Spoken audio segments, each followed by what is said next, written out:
It all started on a warm summer afternoon in June when the wedding bells had barely stopped ringing. I was officially Mrs. Amanda Collins, married to the love of my life, Jacob Collins. After a whirlwind romance that started in college and a 2-year engagement filled with ups and downs, we finally tied the knot in a beautiful ceremony surrounded by our closest friends and family in Charleston, South Carolina. The honeymoon was the one thing I had obsessively planned for over 6 months. I wanted it to be perfect, something we'd both remember for the rest of our lives. We decided on Hawaii, specifically Maui, because it offered the balance of luxury and adventure that matched both of our personalities. I was more of the sunset on the beach, read a book type, while Jacob loved hiking, snorkeling, and anything involving the outdoors. I wanted us both to experience something unforgettable. When we landed in Maui, it felt like stepping into a dream. The soft scent of hibiscus flowers filled the air, and the warm breeze kissed our skin as we exited the airport. Jacob wrapped his arm around my shoulders and whispered, "This is going to be amazing." I couldn't agree more. The resort we checked into sat right on the coastline, with rooms that had floor-to-ceiling windows opening to the ocean.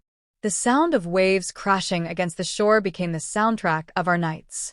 We had a suite with a private plunge pool, and I remember feeling like royalty just walking through the door. The first few days were blissful.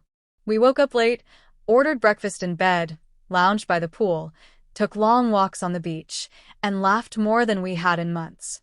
It was like the stress of wedding planning and life had been washed away by the Pacific Ocean. We took a catamaran tour where we saw dolphins dancing alongside the boat, and even got the chance to snorkel near Molokini Crater. Jacob was like a little kid out there, pointing out every fish and chasing sea turtles. I, however, was not as enthusiastic about getting my hair wet, but I tried to stay in the moment for his sake. And I was glad I did. That night, over fresh seafood and tropical cocktails, he told me how happy he was that I had joined him in something he loved. That was just the kind of man Jacob was, grateful, warm-hearted, and endlessly optimistic. But it was on the 5th day of our honeymoon that everything changed, and I did something I would never forget. It started off as another peaceful morning. We had planned a trip to Hana, known for its scenic drive and breathtaking waterfalls. We rented a red Jeep and hit the road early, winding our way through lush green landscapes and coastal cliffs. Jacob was in his element, rolling the windows down, blasting soft rock music from the 90s, and singing off-key on purpose, just to make me laugh. I was filming him on my phone, capturing the candid joy of the moment. The road to Hana was everything the travel blogs promised and more: twisting roads, hidden waterfalls, and local fruit stands selling the sweetest pineapples I had ever tasted. We stopped at the 7 sacred pools and swam under a waterfall. It felt magical, like we were the only 2 people in the world. After lunch, we found a remote beach, a stretch of black sand we had almost entirely to ourselves. It was like something out of a postcard. Jacob set up a blanket while I walked along the shore, collecting smooth stones and seashells. When I turned around, he was waving at me, calling me over. "Come lie down with me," he said. We laid there under the Hawaiian sun, whispering dreams about our future, talking about the kids we might have one day, and laughing about how clueless we were about being married.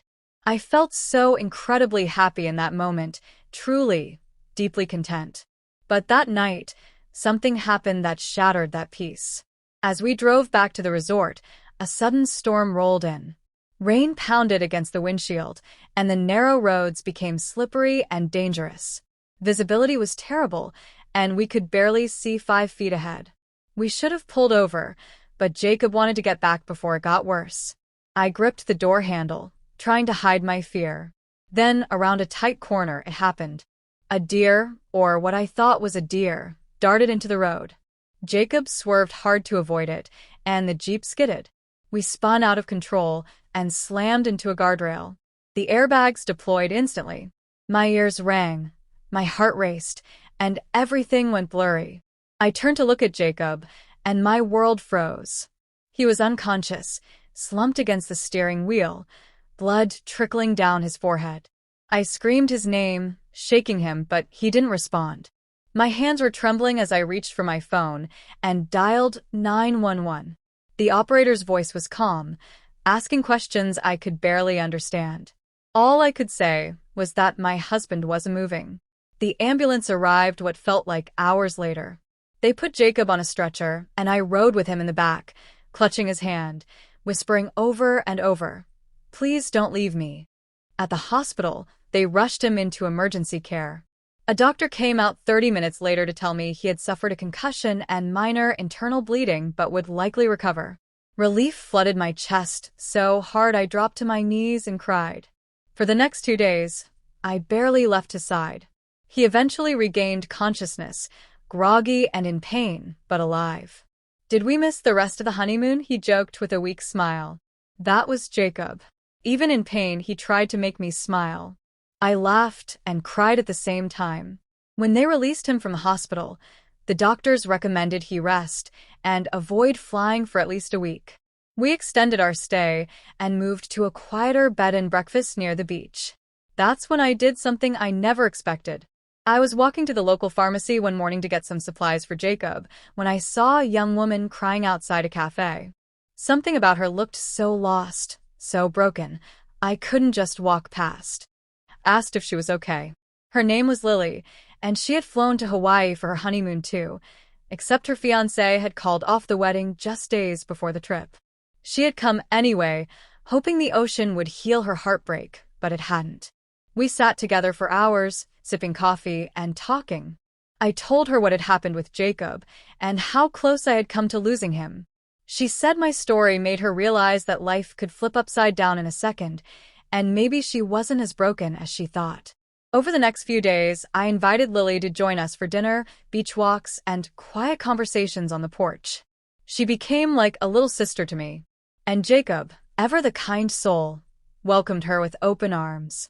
On our last night in Maui, we watched the sunset together, the three of us, and Lily said she had booked a volunteer trip to Thailand to start fresh. "Your kindness reminded me that good people still exist," she said. That moment felt powerful in a way that no beach or waterfall ever could. When we finally flew home, Jacob still had bruises, and I carried emotional scars of what could have been. But we also brought back something else, a deepened love, a new friend, and a shared understanding of how fragile life really is. I'll never forget what I did on my honeymoon. Not just because of the accident or the trauma, but because I chose to open my heart to a stranger, to give when I was barely holding it together myself. And in doing so, I found strength I didn't know I had. That's the part no one tells you about love and marriage.